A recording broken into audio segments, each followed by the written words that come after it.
Hello, folks. Okay, so I'm here to do a review on these two Kronos watches. They are Explorer Homages. On the left is the model L6032. That is the 36 millimeter Homage.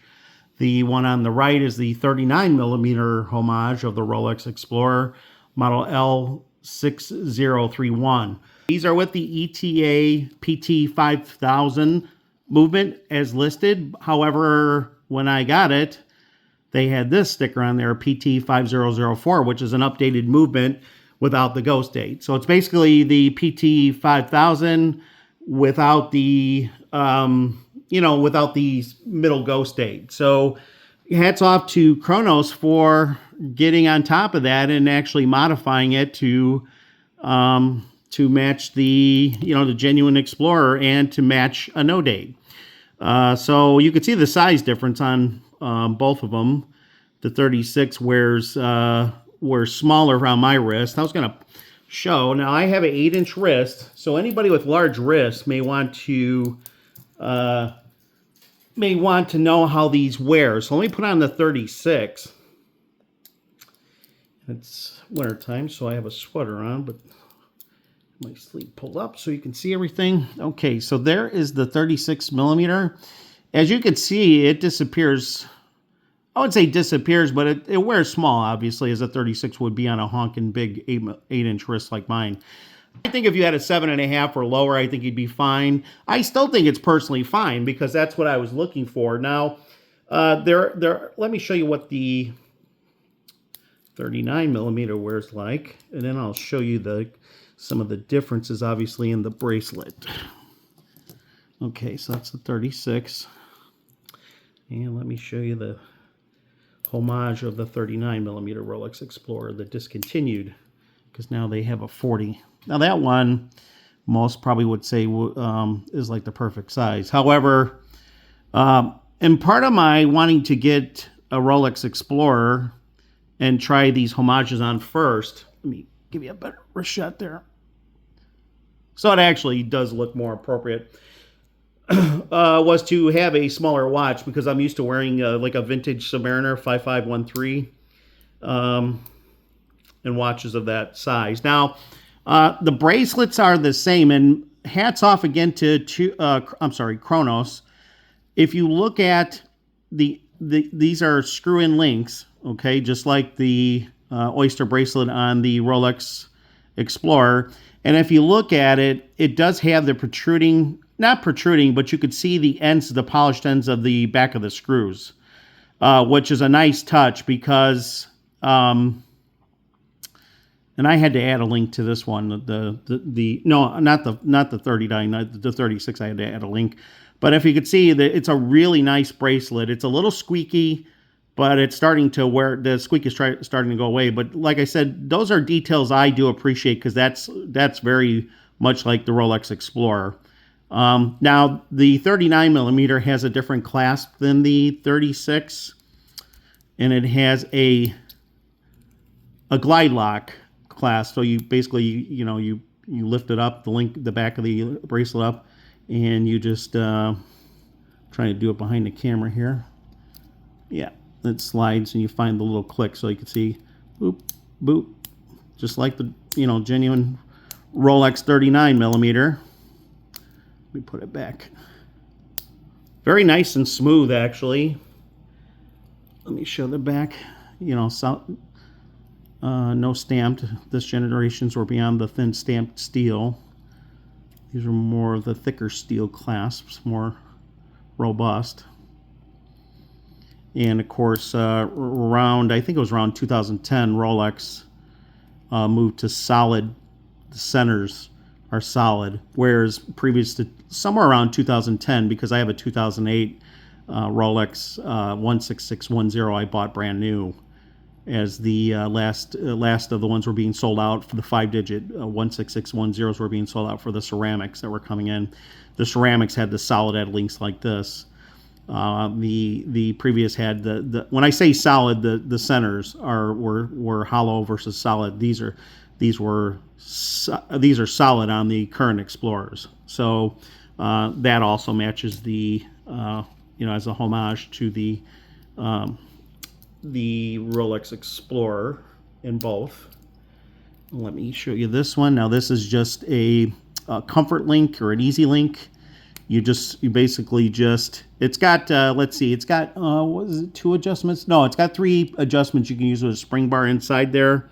You do get a spring bar if you buy from the Kronos official store. However, I got this from the Chinese watch store on AliExpress. Both were bought off AliExpress, but the Chinese watch store did not give me the spring bar tool. It gave me the here's the one from the Kronos official store. It gave me the screwdriver for taking off the links, the screws for the links, which is a little bit undersized. And here's the, let me show you the card. Most people, I don't know if anybody gets into this stuff. I don't really pay attention to it because I'm not gonna send my watch all the way back to China for service. But there's the card, the user's manual, nice little case that you get. Really nice case. I like it. You know, it's like a I don't know what material this is. It's like a you know, backpack type material. Here is the, if you look, here's the spring bar tool. It's marked Kronos. And here is the screwdriver.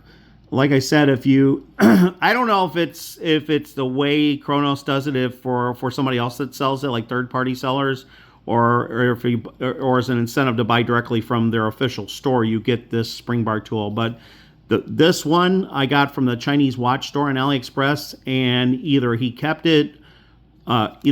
this spring bar tool, the spring bar tool, or or they just don't get it when they sell it as a, you know, a non-official seller, or I'm not sure what the detail is, but I just got the screwdriver in that one. So, which is not a big deal because I have a Bergeon. But yeah, you know, I paid, what did I pay? $141 for this one before tax. Shipping was free, and I think this was about $10 or $12 more. And that was after the coupon during the 11/11 sale, you know, of 2025, and they hold these sales, it seems like, every year around the same time, 11/11 sales, and you know, you can see there's quite of a, you know, they're just a smaller version of the other on the left to the right. So you got to decide which one you think will fit your wrist. If you have an under 7.5 inch wrist, I think it's a no-brainer. And, you know, people who are looking for either the Rolex Explorer, the genuine Rolex Explorer, or a Homage, are, you know, and this is a very close homage to the current models. I know Octopus Kraken makes one, and it's a little bit more, it's touted as a little bit more reminiscent of the 114270, which is a little bit older. It's like, I forget when that generation started, but it ran up to 2050. I'm not sure when it ran up to, because I know that for a while there, the 39 millimeter was the only one in existence, I believe, and then that was discontinued around 2020. Don't quote me on that, of the Explorer. Now they have now they have both the 36 and the 40 millimeter. And if I'm wrong on that, anybody can correct me. I just, you know, I'm a Rolex fanboy, but I don't. I have historically not been interested in the Explorer 1. I have an Explorer 2. I'd done a video on that about 3 or 4 years ago. And it's a Polar Explorer. It's a 90s, 16570. Love that watch. It's one of those watches where everybody kind of side skates it for other sports models, but then you get it, it's like, why did I even, you know, hesitate on buying it? It's such a great watch. But it doesn't have a rotating bezel that, you know, people can fidget with. Neither does this. So that has some markers on it for you know, for the GMT function that you could use. But this is just a straightforward kind of, you could call it either a dress watch or a sport field watch, which many people call it a sport field watch. But you can use it as a dress watch too, obviously. Would go nice under a suit for any formal attire. You get that inky jet black dial. And I'll tell you what, I started these videos with the Lume. I did some, just a couple, not too long ago, just like within a week, I did the videos on them at night with my Samsung phone, my Galaxy S24, which is probably one of the first phones that actually has the ability to capture the nighttime shots like that pretty decently. And I mistakenly had that at 720p. Now this one I'm recording at 1080p. There's really no reason to get into 4K. I think this phone's pretty clear. But yeah, that's the difference. You can see them side by side. They're like brother and sister, but one's or brother, younger brother, older brother. But the 36, it's I can't recommend which one that that would suit you better. Only you can decide to do that. But I can tell you during the 11/11 sale, they were about $300, $310 for both. Shipping was free. I had to pay like $12 in taxes and absolutely no tariffs at all. I'm in Illinois, so it was shipped from China to United States, Illinois, and there was no tariffs as they say that it's covered in the price, and they charge you a small little fee, I think, but they mark it as covered. So that was nice. That's great, because I was kind of worried about that, because sometimes you're better off buying off if somebody's got one on eBay in the US. But this is a model where it's like the 36. A lot of people are in between this and the Octopus Kraken. I tend to like this one a little bit better, but I can't really say that until I had an Octopus Kraken. I went back and forth about ordering one, but the thing is that even during the 11/11 sale, this one is a tremendous value, because at $141 with the Chinese watch store, and I think I should have ordered it at the Kronos watch store. Nothing against the seller. The seller actually, this was the first one I bought of the watches that I ordered. I ordered 3 total. I ordered I'll do a video on that one too. The Kronos Black Bay L6033, the Black Bay 54 Homage. That one is also awesome, and it has the PT5004. One person is on my has been asking about where, and I'll where I bought these from, and I'll post the links. But that's no guarantee that you're going to get a PT5004. But I'm guessing you will, but I can't guarantee it, because I was pleasantly surprised to see that. At first, the first seller. The first watch I ordered, the Chinese watch company, or Chinese, I forget what it is. Like I said, I'll post the links on AliExpress. Both were bought off AliExpress. Said that he sent me a message the day after I placed the order, because it didn't ship for like 2 days, saying that just to let me know that it's coming with a upgraded PT5004 movement. And I was like, I don't want the Miyota movement. I don't want the 9 series Miyota, because I don't like the one direction winding rotor, where it can, if you hit it just right with your wrist, it'll freewheel backwards, where you'll hear it spin and it makes a bunch of noise. Again, that's not to say that the ETAs, well, you can't really hear them. They make a little bit of noise. You gotta put your ear up to it, but that's just the rotor rocking back and forth. Of course, it's not as quiet as a. I'm not sure about the new Rolex movement. I'm not sure, but I have a 3135, 3130, and they're quiet. I can't even hear the rotor on them, so that's just a finesse. Now, the ETAs have always had a little bit of rotor sound, but you really have to really hunt for it. And because it's got resistance, meaning that it both ways, the rotor goes one way or the other way, it winds it, because it's similar to the Rolex movement. That's why I think you can get this. I think there's a L6019. I'm not sure if that was a 36 or 39, but you can get this in the lower numbers below the 32 and 31 of this model. You can get those in the NH35 Seiko Epson movement. And then I think, so for this one, the 36 millimeter, the L6042 is the Miyota upgraded movement. And it's a little bit of a premium price increase. The 90 S5, and it's kind of a pretty movement, because it's got, I think, a gold rotor or a gold plate top, I believe it was. No, yeah, it was a gold plate top, which you'll never see it, of course. That's facing the dial. You get my fingerprints on it. So yeah, I don't know what else to say about it, other than I think they're awesome. The loom, of course, you've seen, it lasts all through the night. It's BGW9. I hope I've given people enough information to where maybe they can make a decision. There's some people with smaller wrists, like 7-inch wrists, that will still go for the 39 millimeter because they like the wrist presence of the 60. And I don't know why the 39 is one digit lower. This is the L6032, which was probably the original, the 36 millimeter, and then they released this one in the ETA segment in the PT5000 originally. They issued it with L6031 for the 39. You think it'd be 60, well, probably 33 was already taken. So it's just their model number naming. But hats off to Kronos. They are amazing watches for the money. I mean, for $141 for this with an ETA clone that actually Kronos is actively pursuing improvements.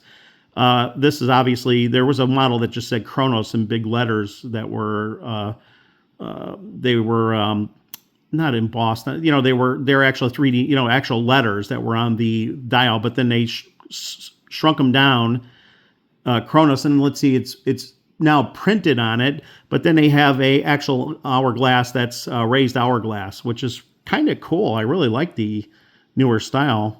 Either one was fine, but, this is what you get now. And like I said, I can't guarantee you get the PT5004 because let's say they've got a whole stock in a bin that they, take and put together with if it's a Kronos official store, they might have a bunch of these. I'm assuming these are the generic cases that every model comes in. So they probably grab the watch from whatever, storage it is, and hopefully you're going to get one with the PT 5004 if that's what you're looking for. You'd really want it because it's basically, from my understanding, is the PT 5000 without any of the date parts, with all them removed, which is smart because in my opinion, Kronos could actually sell those on the market somewhere. They can eBay them or do something else with them.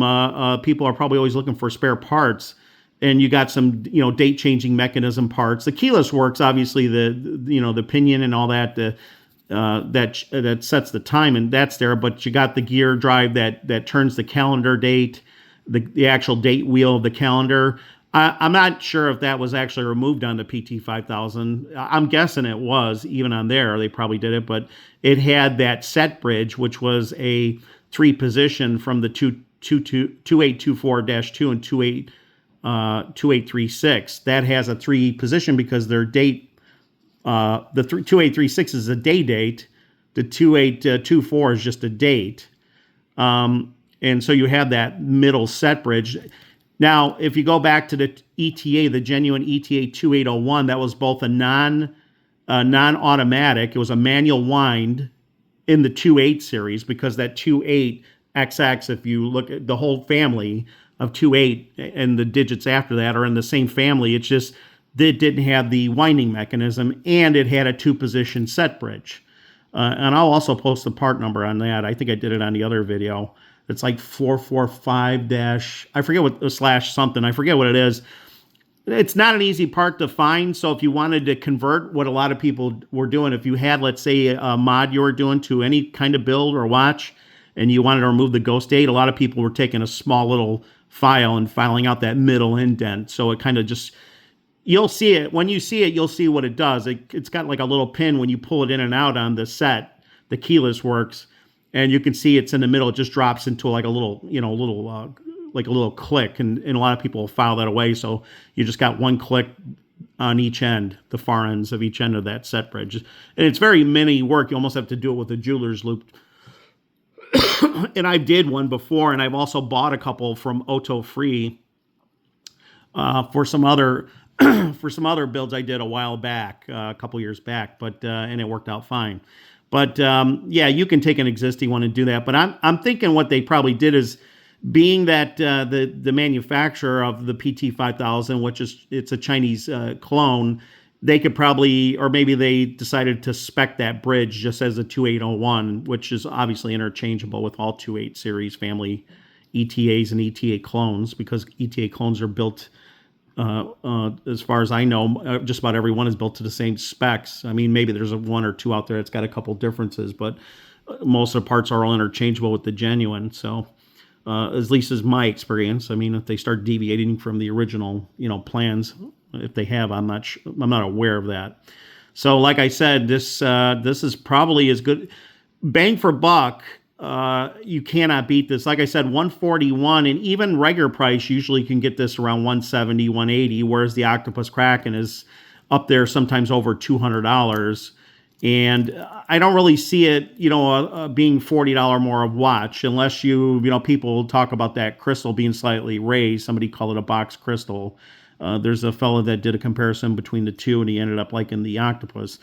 And yes, I generally prefer vintage. So that's more like, as he said, more like a 114270 or a one, the older Explorer, not the 1016. Now, I'm not talking about that. That's where Baltony comes in. Baltony's trying to give you a little bit of taste of both generations in one with their Explorer homages. They got the Fox Patina Lume and stuff like that. But this is making no secret that they're trying to copy the newest versions. This is the discontinued 39, and I'm not sure if they'll come out with a 40 millimeter homage, because this pretty much covers the large and small. So, maybe the current release with Rolex is a 36 and a 40 millimeter. Now they discontinued the 39, and now they're going with the 40 millimeter, just 1 millimeter. And you wouldn't think 3 millimeters between like a 36 and 39 makes a difference, but you can clearly see it's pretty significant. On paper, it doesn't sound like much, but man, it on your wrist and just in presence, 3 millimeter makes a big difference. So, yeah, pick whichever one you think you like, or buy both, like I did. They're not going to. Hopefully, it's not going to break your bank. It didn't break my bank. $300 for both. Wait for a sale to come up. If you can, buy one and wait for another one. It wouldn't hurt to have both, but they are the best homages, in my opinion, you can get for the money right now of the current modern Explorer. And to boot, and I'm not sure if any like Thorn or anybody else is running it, but this PT5004, which ironically I've been looking for this movement separately to be sold on AliExpress, and I have not found it. So maybe it's an exclusive Kronos thing. That I'm not sure. I guess if anybody starts getting other brands, but it seems like every Kronos, I've seen a couple other reviews on couple other models of Kronos that had this movement, and that they made that announcement that they were upgrading their movements on all their lines. So there you go. If you have any questions, post them in the comments, and I'll try to get to them, and I'll put the sellers that I bought these off of AliExpress. Okay? Thanks.